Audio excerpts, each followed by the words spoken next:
Bom, meus amados, com alegria, com entusiasmo, com fé, lançamos hoje a primeira mensagem sobre as teses da Reforma Protestante, a revelação da graça do Senhor. Abra sua Bíblia, por favor, no Salmo 139. Salmo 139. E hoje vamos começar a nossa defesa de tese falando sobre o tema: não há livre-arbítrio na Bíblia. Isto é uma mentira da religião. Diz assim a Bíblia em Salmo 139:16: os teus olhos me viram, a substância ainda informe, e no teu livro foram escritos todos os meus dias, cada um deles escrito e determinado, quando nenhum deles havia ainda. Que preciosos para mim, Senhor, são os teus pensamentos.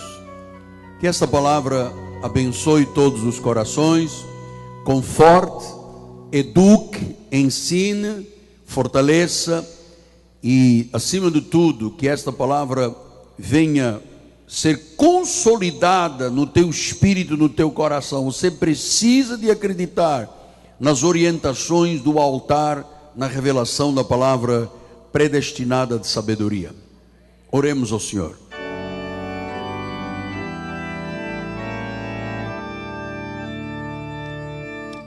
Senhor Jesus Cristo,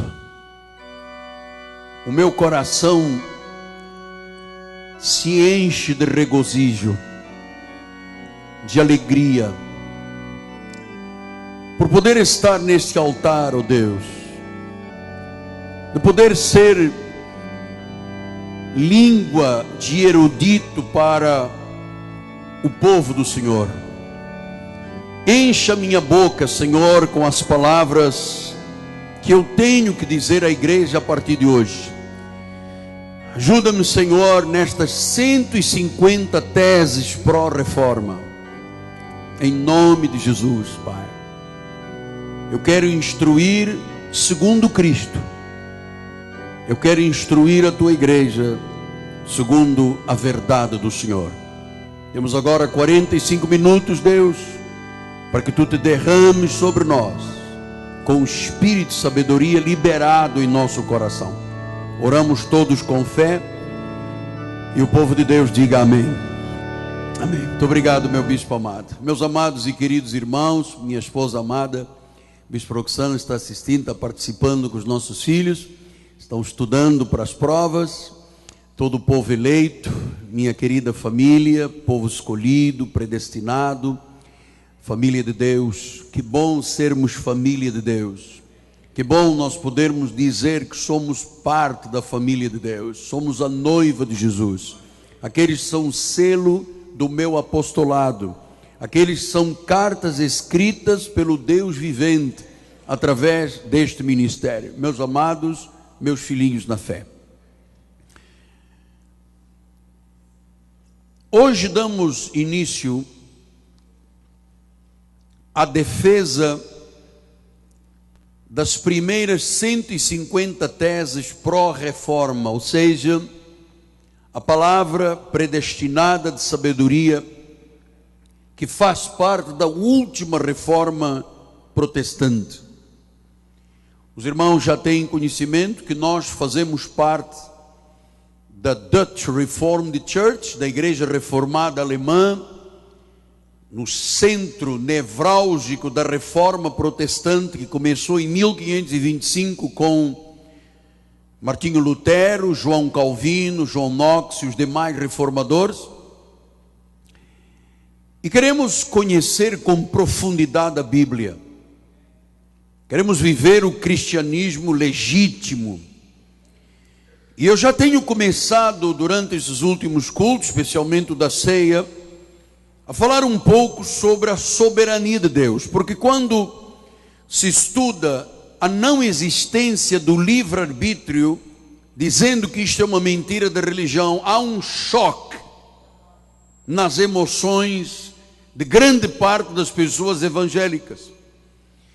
Porque elas estão habituadas a dizer que o homem tem livre-arbítrio e que Deus tem que se submeter ao homem. Isso é um ledo engano. E aquelas pessoas que ligam aqui para a igreja dizendo: eu tenho provas que tem livre-arbítrio na Bíblia, eu quero dizer que você não tem prova nenhuma. Porque sequer a palavra ou a expressão livre-arbítrio está na Bíblia. O que está na Bíblia é a soberania de Deus. Nós vamos começar a partir de hoje a conhecer um Deus absoluto, um Deus irresistível, um Deus infinito, incondicional, aquele que tem vontade própria sobre qualquer área da criação. Este tema é a Bíblia, e este tema é que é verdade, a soberania de Deus. Então a primeira coisa que você precisa entender é o que significa soberania. Para defendermos a não existência do livre-arbítrio, temos que saber primeiro o que significa soberano. Essa palavra soberano vem de 3 palavras gregas originais. Primeiro, dunaste. Dunaste quer dizer poder. Amado, creia numa coisa: Aparecida não tem nenhum poder, Maria não tem nenhum poder, Maomé não tem nenhum poder, Fátima não tem nenhum poder. Nenhum Deus desta terra, os chamados deuses desta terra, tem qualquer poder. O único que é dunaste é Jesus. E a segunda palavra é déspotes, quer dizer autoridade suprema. E a terceira palavra é arcon, que quer dizer governante. Então, o único que governa com todo o poder e autoridade suprema é o Senhor Jesus Cristo. Você não deve crer em outro nome, porque não existe outro nome, disse o apóstolo São Paulo, pelo qual importa que sejamos salvos. Não existe outro nome.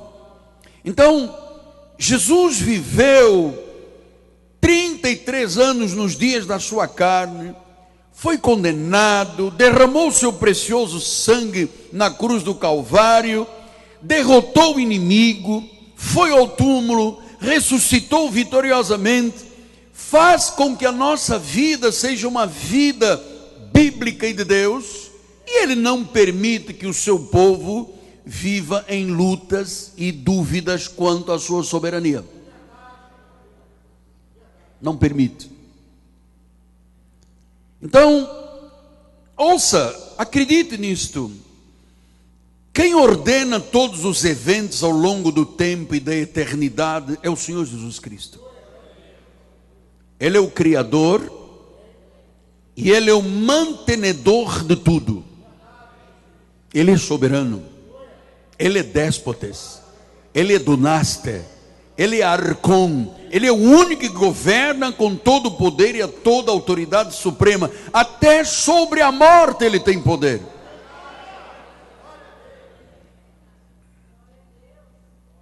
Então, vamos começar este caminho desta reforma entendendo, por exemplo, Efésios 1:11. Nele digo, no qual fomos feitos herança, predestinados segundo o propósito daquele que faz todas as coisas conforme o conselho da sua vontade. Ele é o único que faz todas as coisas conforme o conselho da sua vontade. Não tem participação do homem. Quanto à salvação, não existe o mínimo possível de participação do homem. Aliás, o reformista Lutero dizia isto. O homem que pensa que tem, ainda que seja a mínima participação na salvação, ele não conhece a Bíblia nem conhece Deus. Diz, faz todas as coisas conforme o conselho da sua vontade. 1 Timóteo 6,15 disse, o qual em suas épocas determinadas há de ser revelada. Então Deus teve um tempo que foi através de Paulo, Mas ele disse à igreja dos Efésios, que em Atos 20, quando ele se despediu da igreja, ele disse: olha, depois de mim, acabou. Virão lobos vorazes e a revelação acabará. Vão arrastar atrás de si os discípulos, vão se levantar no vosso meio para as pessoas que irão tentar anular a revelação. E realmente, de Paulo até 1525 não houve revelação. Mas o Senhor disse: há de ser revelado. Em 1525 Deus levantou um padre agostiniano e disse, iluminou-lhe os olhos do coração e disse: Lutero, olha o que a minha palavra diz. Lutero teve lutas homéricas, verdadeiras tempestades emocionais na sua busca a Deus, e ele começou a ver que o que a igreja romana dizia não era o que a Bíblia dizia. Que a Bíblia condena a idolatria, a igreja romana vivia de idolatria. Que a igreja romana crê na infalibilidade de um homem, e a Bíblia diz que o único que é infalível é Jesus Cristo. Que a igreja romana idolatrava Maria como rainha dos céus, e sequer ela poderia ser rainha quando ela diz meu Senhor e meu Salvador, reconhecendo Jesus como Deus. Então Martinho Lutero se insurge, e lá em Augsburg, na Alemanha, na sua catedral, ele prega 95 teses, que seriam o estouro da igreja romana e o início da igreja protestante no mundo. Mas a verdade é que com o passar dos anos essa revelação desapareceu. Existem duas linhas de conduta em termos de mensagem. Existem os que creem na graça, que mormente são chamados de presbiterianos ou calvinistas, e existem a lei, ou existe a lei, que são as igrejas tradicionais, chamados armenianistas. Quem são os armenianistas? São os discípulos de Jacobo, os armênios, que foi um homem da reforma, mas que se voltou contra a reforma. E então, a partir dele, nascem as igrejas da lei, vivendo debaixo de condenação e morte, pregando doutrinas que não estão na Bíblia, como por exemplo, livre-arbítrio. Se você tiver a coragem, se você tiver uma Bíblia online, pesquise lá onde tem livre-arbítrio. Não está na Bíblia. Mas por que se defende isto? Porque isto se conhece por revelação.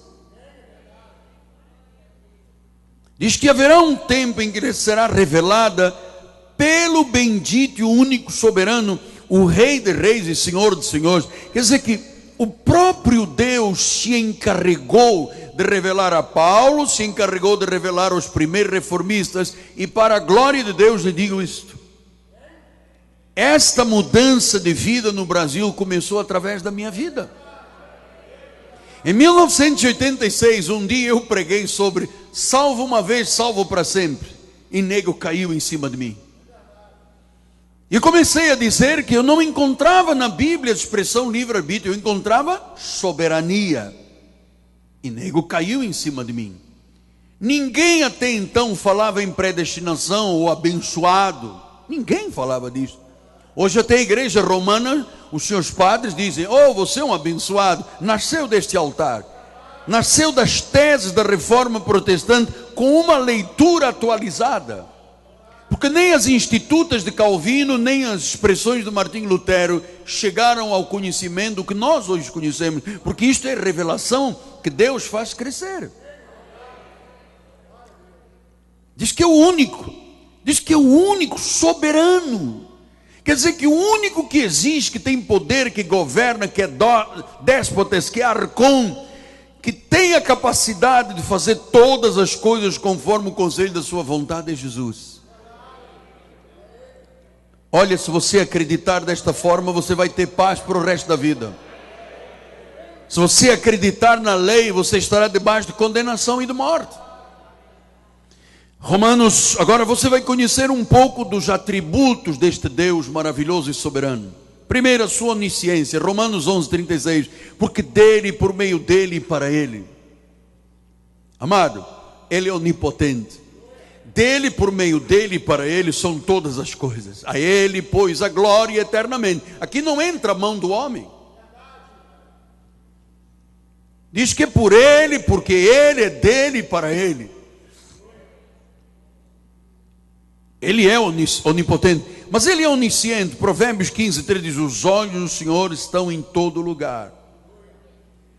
Todo lugar. Estão aqui, estão na China, estão na Europa, estão em África, estão em todo lugar. Ele é onisciente, ele sabe de tudo. Ele conhece até os sentimentos do nosso coração, amado. Ele conhece até quantos fios de cabelo estão na nossa cabeça. Ele conhece até a cor original do teu cabelo. Diz que os olhos dele estão em todo lugar. Ele é onisciente, mas ele é onipresente, ele está em todo lugar. Salmo 139:7. Para onde eu me ausentarei do teu espírito? Para onde eu fugirei da tua face? Se eu subo aos céus, lá estás. Se faço a minha cama no mais profundo abismo, lá estás também. Se tomo as asas da alvorada e me detenho nos confins dos mares, ainda lá me haverá de guiar a tua mão e a tua destra me susterá. Se eu digo, as trevas com efeito me encobrirão, a luz ao redor de mim se fará noite, até as próprias trevas não te serão escuras. As trevas e a luz são a mesma coisa. Ele é onipotente, ele é onisciente, ele é onipresente. Ele é o que salva. Olha lá Paulo explicando à igreja. Vamos ler juntos, com entusiasmo, com alegria. Vamos lá. Porque pela graça sois salvos mediante a fé. Isto não vem de vós, isto não vem de vós. Como você pode achar que o homem tem livre-arbítrio? Mas eu não sou uma marionete, Deus tem que me respeitar. Não diga isso outra vez, amado. Não diga isso outra vez, que Deus tem que te respeitar. Você é que tem que respeitar a Deus. Não estamos tratando aqui com um ídolo morto. Estamos tratando do único Deus vivo. Você sabe que Maomé nunca disse que era Deus, ou que foi Deus? Nunca. Ele disse que era um profeta.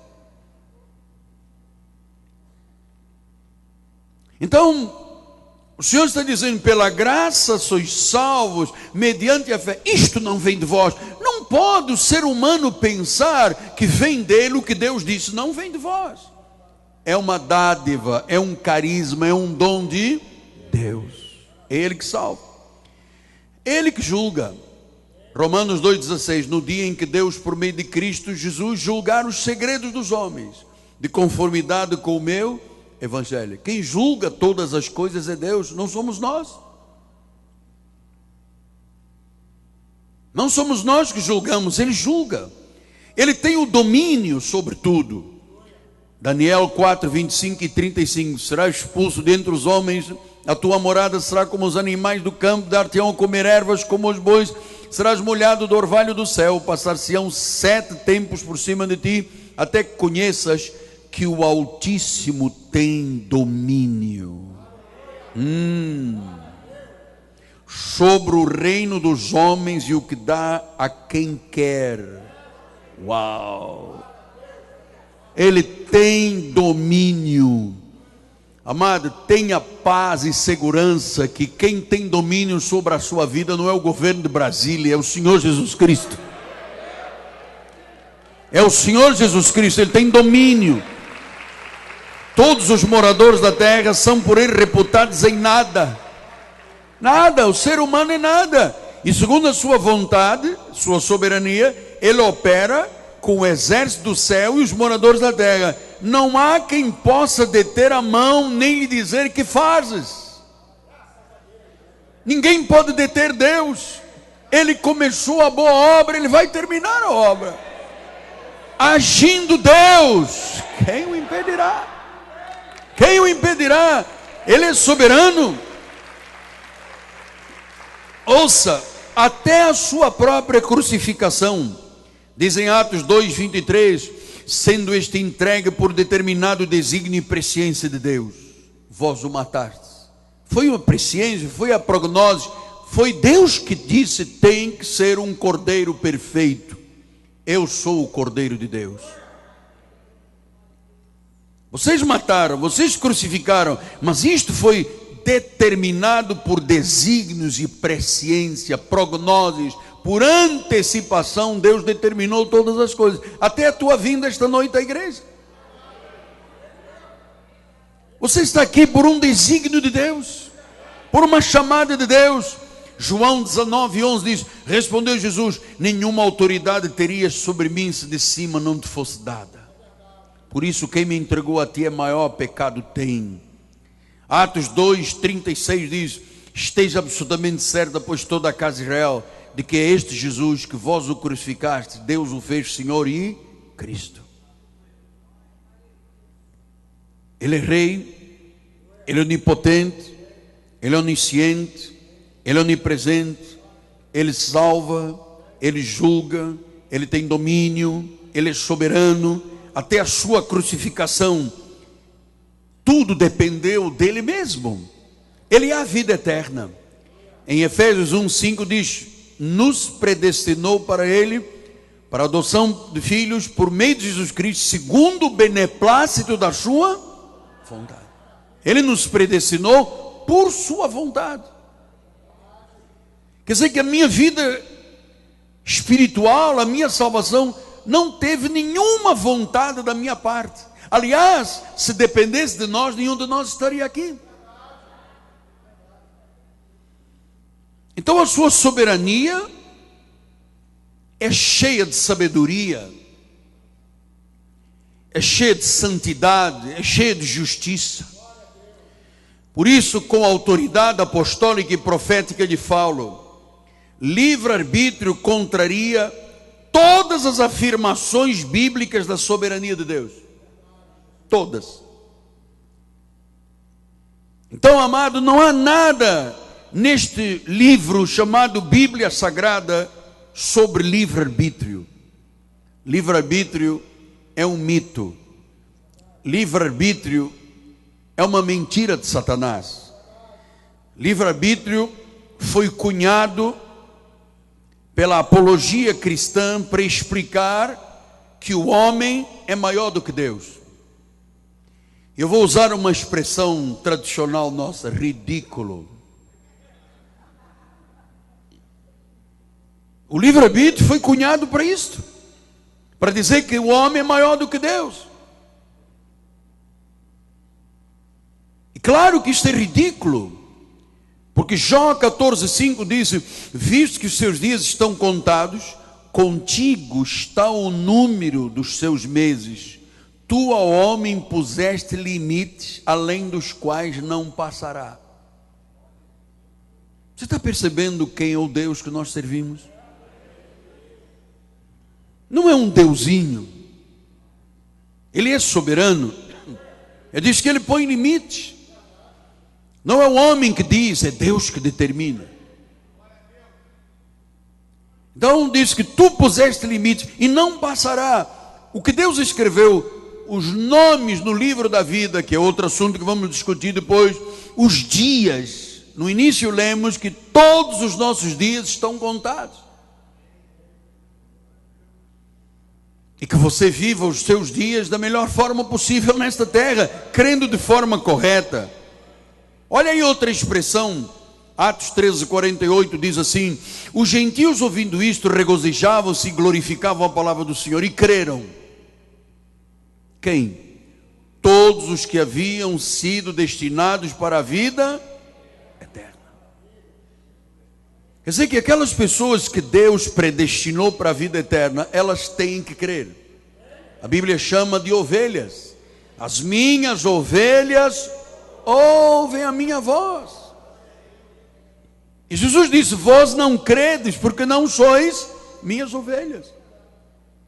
As minhas ovelhas ouvem, me seguem, eu lhes dou a vida eterna, jamais perecerão e ninguém as arrebatará da minha mão.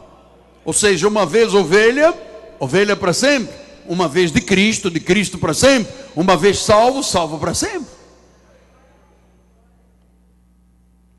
Romanos 8, 29 e 30, estamos insistindo na questão da soberania. mostrando que o livre-arbítrio tenta qualificar o homem como Deus e Deus como homem. Olha como é que diz Romanos 8: porque aos que de antemão conheceu, também os predestinou para serem conformes à imagem de seu Filho, a fim de que ele seja o primogênito entre muitos irmãos.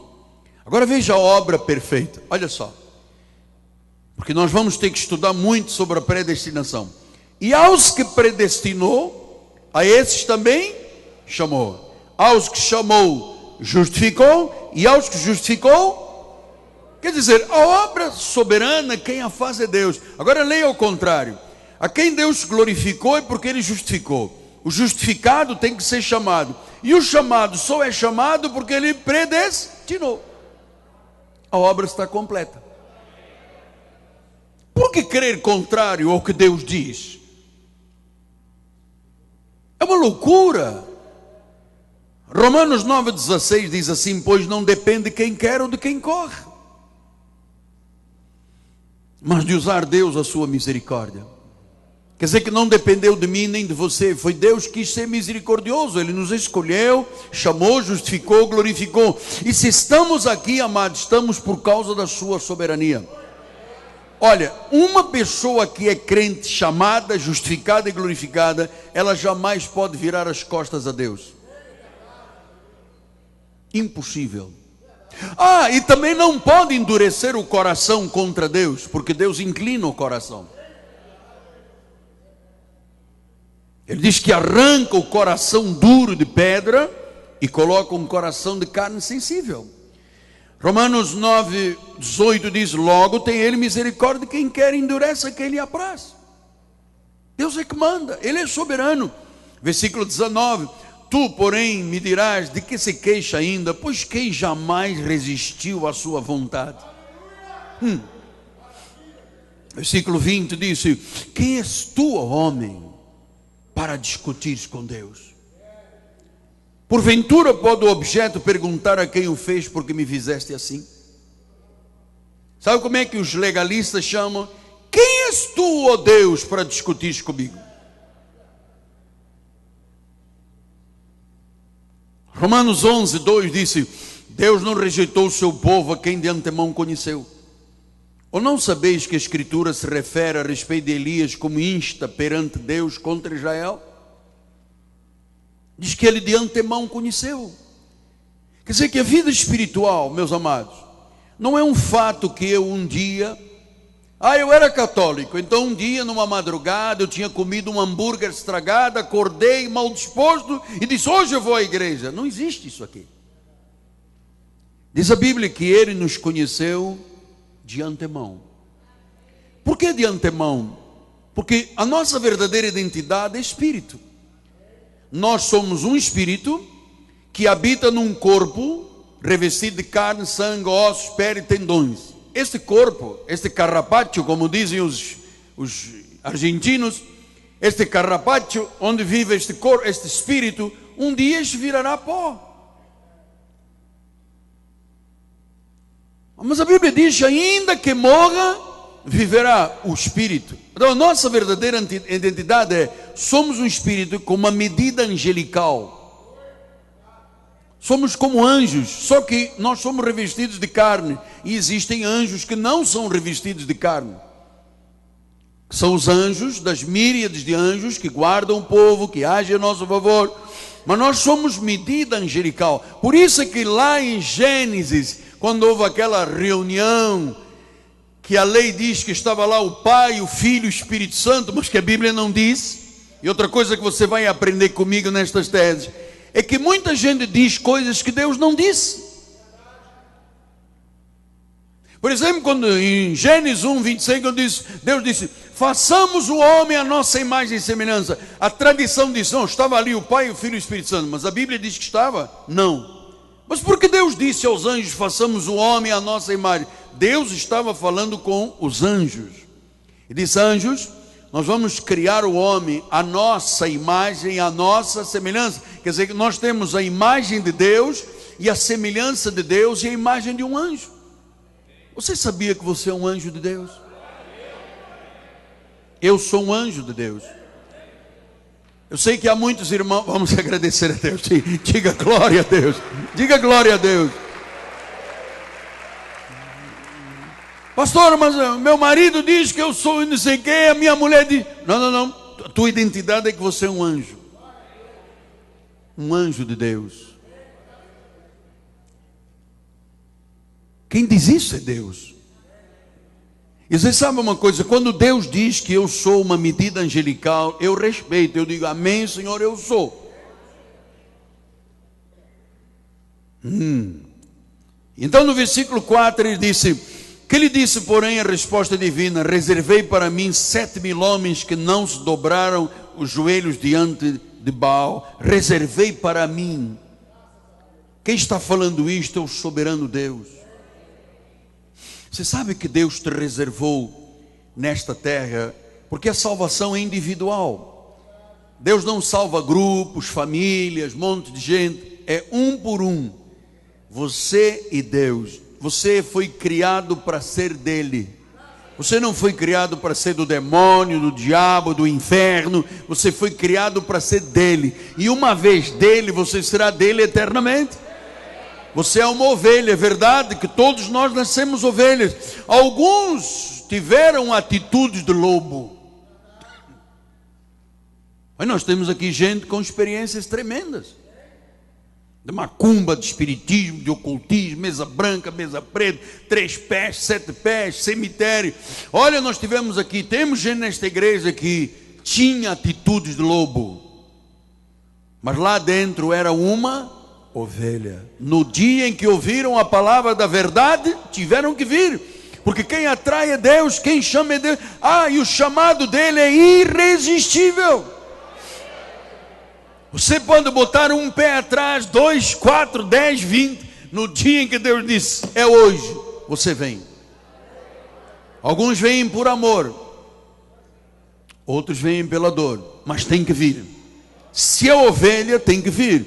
Então Efésios 2:10, o que diz? Somos feitura de quem? Dele. Diga, eu fui feito por ele. Eu fui criado por ele. Em Cristo Jesus, para quê? Para andarmos aí sofrendo, apanhando desta terra. Para boas obras, as quais Deus de antemão preparou. Veja, tudo está perfeitamente, friamente calculado. Amado, se você segue a palavra da graça, você tem segurança e tem paz. Até as obras boas ele já preparou de antemão.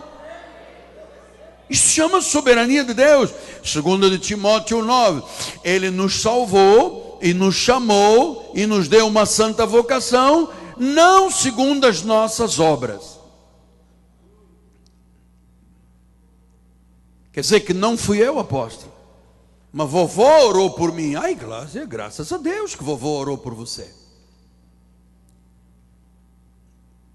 Não, meu genro só está na igreja porque o meu joelho... Não. Seu genro só está na igreja, não foi o teu joelho, não. Não rouba a glória de Deus.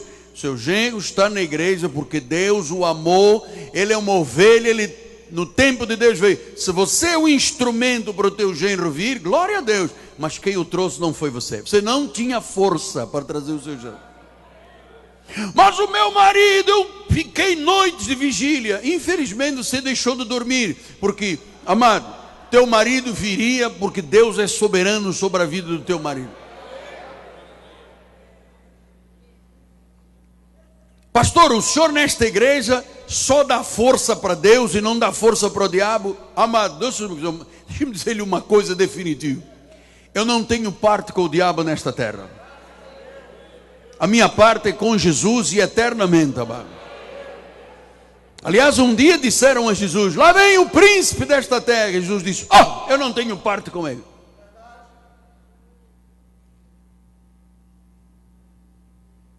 Eu tenho a vida envolvida com Jesus. Ele salvou, ele chamou. Você está vendo aqui a soberania. Ele chamou no tempo dele.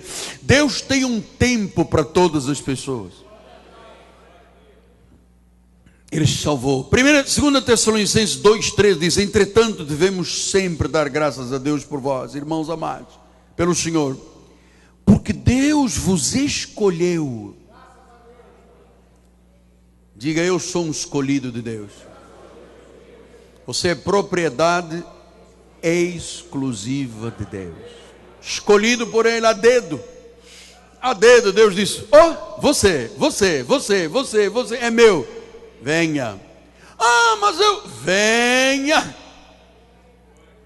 O que a Bíblia diz? Ninguém pode vir a mim se o Pai não o... Essa palavra grega trazer é arrastar. Alguns foram literalmente arrastados, amado, como eu fui. Eu estava num leito de enfermidade, apodrecendo em vida. O senhor padre que ia na minha cama, a única coisa que ele fazia era jogar cartas. E de vez em quando saía do CTI para fumar. Se tivesse selfie naquela época, ele ficava com um biquinho, fazendo selfie. Nunca me falou de Jesus. Nunca me disse da soberania de Deus. Sabe o que ele dizia? Conforme-se, jovem, aceite os desígnios. Se Deus quer que você fique nessa cama aí o resto da vida, aceite. E eu dizia: está amarrado, demônio. Quer dizer que Jesus morreu, ressuscitou, derramou sangue, completou a obra para eu ficar numa cama. Ele nos escolheu desde o princípio. Veja, desde lá antes da fundação do mundo. Desde o princípio Ele nos escolheu para quê? Veja como é que o plano de Deus está friamente calculado. Todos os itens da tua vida, amado, tudo, até o que você achou mal, Deus transformou em bem. O que você achava que era maldição na tua vida, Deus transformou em bênção. Veja a bênção num dia de catástrofe de chuva. A igreja aqui, um monte de gente para ouvir a palavra. Nem a chuva te detém, porque você não é de açúcar, não derrete, meu amado. Ele nos escolheu desde o princípio. Quer dizer que quando mamãe nos teve nesta terra, já vínhamos escolhidos e predestinados. Claro que nós não sabíamos disso, e diz que por um pouco de tempo o Senhor nos deixou. E esse pouco de tempo, alguns daqui sofreram a beça. Sem Deus não dá para nada, amado. Por um pouco, mas logo vos cobri de misericórdia. Isso significa o quê? A predestinação do Senhor.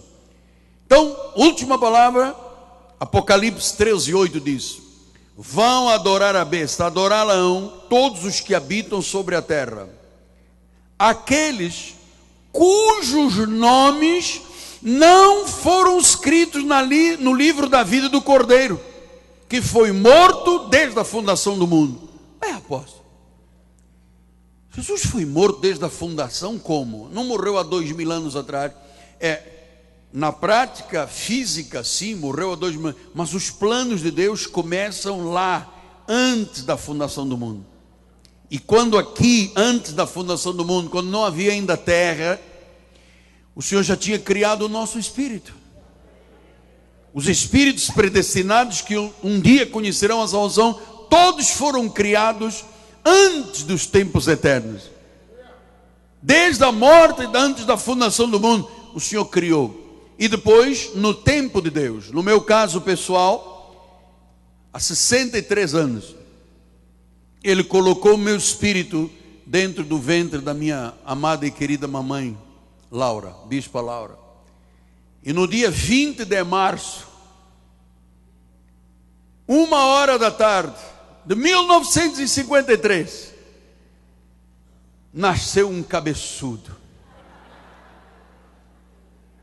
4,850 kg. Moleza? Coitado da minha mãe. 4 quilos. Mas quando eu nasci, que a minha mãe disse, Miguel Ângelo, ela não tinha ideia que ali estava nascendo uma ovelha de Jesus, um pastor, um apóstolo, um bispo, alguém que seria um pregador que levaria a palavra de Deus à volta do mundo. Mas todos estes desígnios já estavam estabelecidos. Todos os desígnios da nossa vida já estão estabelecidos. Por isso ele diz: quem é que vai adorar a besta? Quem vai adorar o diabo? Aqueles cujos nomes não foram escritos no livro da vida do Cordeiro que foi morto desde a fundação. Pastor, e os que têm o nome escrito no livro da vida, alguém pode tirar? Não. Nem Deus tira a quem ele escreveu. Porque Deus não escreveu para tirar e pôr e tirar. No céu não há um anjo com uma borracha. Que Deus disse: olha, estou surpreso. A comadre veio à igreja, põe o nome dela, Ludmila. Depois a Ludmila vem, tira o nome da Ludmila, comadre. Aí ela volta à igreja, põe outra vez o nome. Ui, que Deus estranho seria esse. Quando Deus nos criou, Ele sabia até das nossas fraquezas. Somos pó. Sabia das nossas falhas, sabia de tudo. Mesmo assim, Deus nos amou. Deus nos atraiu. E Ele disse: o teu nome está escrito no livro da vida do Cordeiro. Quem não tem o nome no livro da vida do Cordeiro é um filho do diabo, é uma semente do mal, é um filho da perdição, é um vaso de desonra, é um cabrito, é joio. Se tem um nome no livro da vida, é ovelha, é trigo, é igreja, são os 144 mil, é a minha nação, é a minha noiva, é o meu povo, é a família de Deus. Você deve crer desta forma. Então, eu termino dizendo: nada mais importante e consistente na vida espiritual do que você crer e se submeter à soberania de Deus. Não há nada mais consistente. Livre-arbítrio é inconsistente em qualquer argumentação. Mas Deus não tem que respeitar? Não tem que respeitar. Sim, mas eu não quero ser uma marionete. Você já está provando ser um filho da perdição. Porque eu vou lhe dizer uma coisa com honestidade: eu prefiro ser uma marionete com Jesus e viver a vida eterna do que não ser uma marionete e ir para o inferno. Então nós somos ovelhas. Alguns tiveram atitudes de lobo, assim como há lobos, e o bispo já me mostrou ali a imagem. Olha, há lobos que têm o quê? Pele de ovelha. Ali está um lobo que tem pele de ovelha. Quando chega a hora da confissão, aí é que se vê. A ovelha nasceu para ser ovelha. O lobo às vezes se reveste de pele de ovelha. Mas é muito simples ver. Você vê um murmurador, é um lobo com pele de ovelha. Você vê uma pessoa criando divisões e dissensões e afastando pessoas, é um lobo em pele de ovelha. Você vê uma pessoa dizendo: sim, Deus, eu aceito a tua vontade, é uma ovelha de Jesus. Então creia que Deus te chamou, justificou e glorificou, e que você será eternamente dele. Foi Ele que te escolheu, Ele começou a boa obra, Ele vai terminar até o dia eterno. Assim seja, assim diz o Senhor.